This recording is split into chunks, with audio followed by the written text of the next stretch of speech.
Welcome to On the Go with Hopscotch Air. With lockdowns ending and people wanting to escape their homes, we'll introduce you to some great Northeast vacation destinations. Our guest today is Julianna Barbieri, Vice President of Marketing at the International Tennis Hall of Fame and co-founder of Manuka Sports Events Management in Newport, Rhode Island. Julianna, thanks for joining us today. Thank you. It's great to be here. Let me start with tennis. People think of Newport as a sailing community, but it has a long, deep history with tennis. It dates back, in fact, to, I think, the late 1800s when the first men's championship was played there.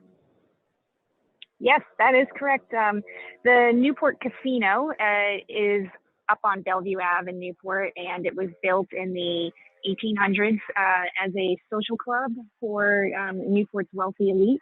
And it's 13 grass courts were built there in a lovely shingle style architecture by the very well-known architects McKim, and White. And in 1881, it hosted the very first U.S. National Lawn Tennis Championships. That event morphed into what is today known as the U.S. Open. So the U.S. Open actually originated in Newport, Rhode Island.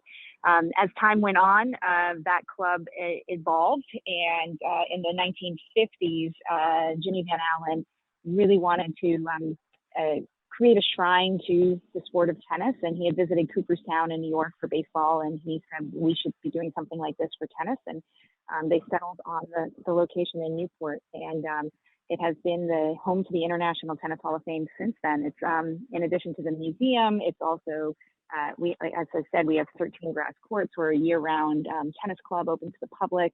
We host an ATP Tour men's professional tennis event in July, and we have lots of retail and so on. So lots to see and do if you do come to Newport at the International Tennis Hall of Fame. Yeah, it's really cool because regular folks can go play tennis on grass there in Newport. You can't really do that at the Baseball Hall of Fame or the Football Hall of Fame. That's exactly right. Yeah, it is. It's one of the very unique aspects to the grounds that it is open to the public, and you can book a court to come and play on the same grass that many of the legends have played on. Tell me a little bit about some of the people elected into the Hall of Fame. So there are currently, sure. There are 260 members of the Hall of Fame right now, Hall of Famers that are hail from over 26 different countries. The Hall of Famers are folks that you and I know, from Pete Sampras to Andre Agassi, Steffi Graf, John McEnroe, Billie Jean King, are some of the names. And then there's some other names that you may not have heard of, like Bud Collins, who is a very well-known journalist for tennis. We have wheelchair players. We have some of the inventors of the game, the gentleman who invented the patent for the sport of tennis. So Hall of Famers that date all the way back to the turn of the century, and then obviously to present day. To be elected into the Hall of Fame, you have to be retired. So often we get the question of, well, what about Roger or Rafa or Serena, Venus? And while they're still actively playing, they can't be elected into the Hall of Fame. But once they retire, there's a 5-year waiting period, and then they'll be eligible for induction. So that's it's generally international. how that works. And it's international, yes. And it's so we have. So how did the pandemic obviously impact the museum and the club, and how are the reopening processes going right now? Sure. So we, like everyone else, we needed to close. The museum was closed for the better part of 6 months, and then we reopened in a very limited capacity, limited attendance, mask requirements, contact tracing, and so on. So definitely, if you were to look at our attendance numbers for the museum last year, it pales in comparison to a normal average year.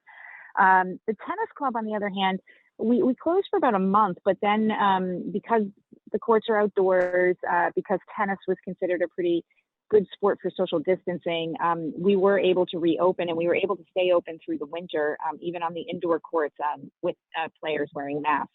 So the club was a little bit different, but we canceled our enshrinement ceremony for 2020. So the inductees who were meant to be inducted in 2020, they were inducted this summer.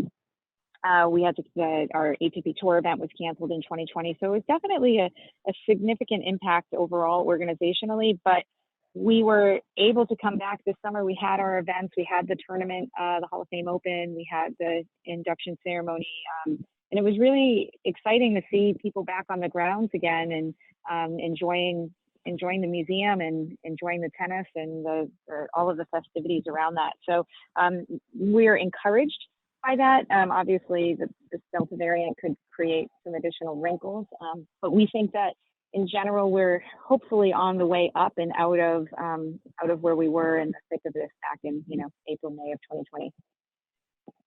That's great. What is the sort of percentage of visitors who don't live in Newport and people who are there maybe full time in the summer who are members of the club? And is the club open in the winter?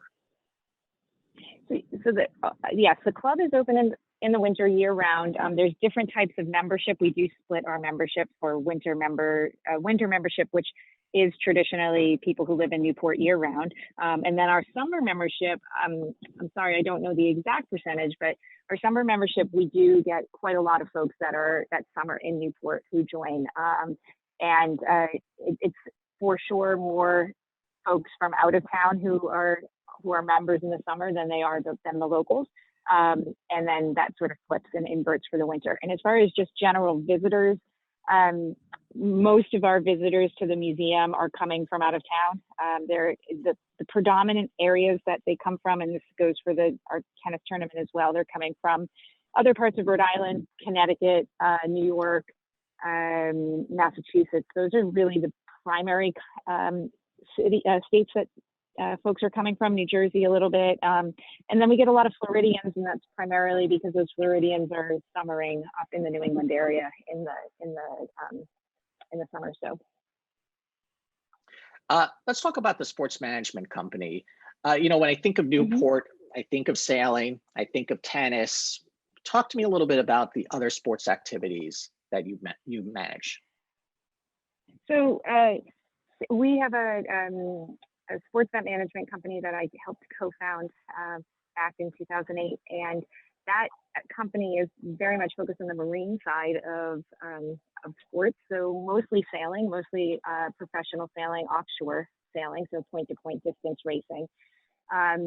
And Newport's been known for a very long time as kind of the sailing epicenter of the United States. The America's Cup was held in Newport for many, many years up until 1983. There's a number of yacht clubs in Newport. There's races happening all the time.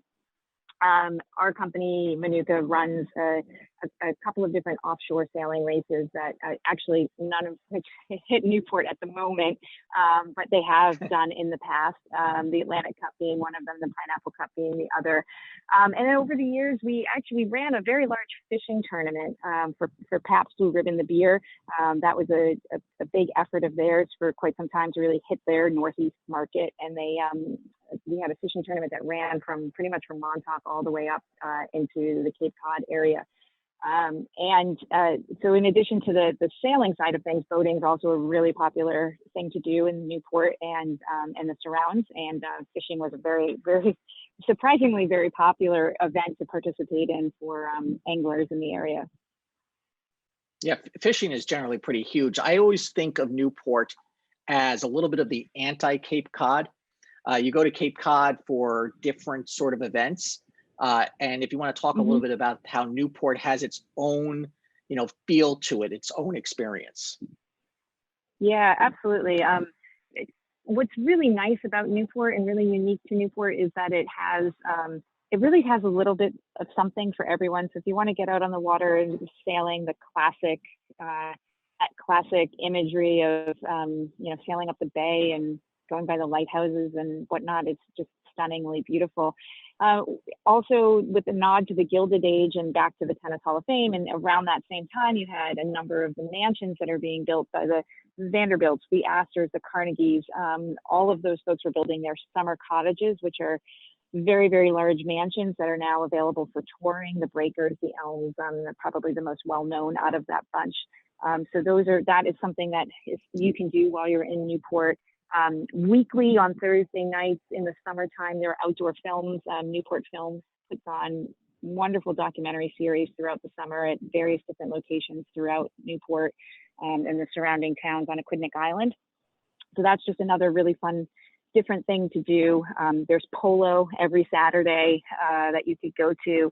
And then not to mention that there's plenty of restaurants and bars and great food and really a variety of food. Yeah, really great food. So it's really kind of something for everybody in Newport, which for sure differentiates it from the Cape.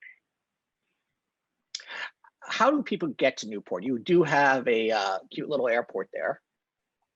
We do. Yes, we do. That is one way. And otherwise, it's always the drive. You can do the drive. It's about if with no traffic from New York City, and if you're a decent driver, speed wise, you could get there at 3.5-ish hours. Traffic will certainly slow you down on 95. There is a train that goes to North Kingstown, but then you've got about another half an hour drive from there. And if you're coming from Providence, there is a ferry that goes in the summer. If you're coming from Block Island, there's a ferry that will go take you direct into Newport as well. But the most point-to-point direct option would be to fly. And to fly. There's the little airport that's in Newport that I think services a number of flights. Yeah, it's a terrific airport. Julianna, if people want to reach you, how would they go about doing that? The best way for them to reach me would be to email me at Julianna, Julianna, at Manuka, MANUKA, SEM.com. Or you can find me at the Tennis Hall of Fame, or maybe out sailing somewhere as well. All right. Thanks a lot for joining us. That's On the Go with Hopscotch Air. I'm Andrew Schmertz.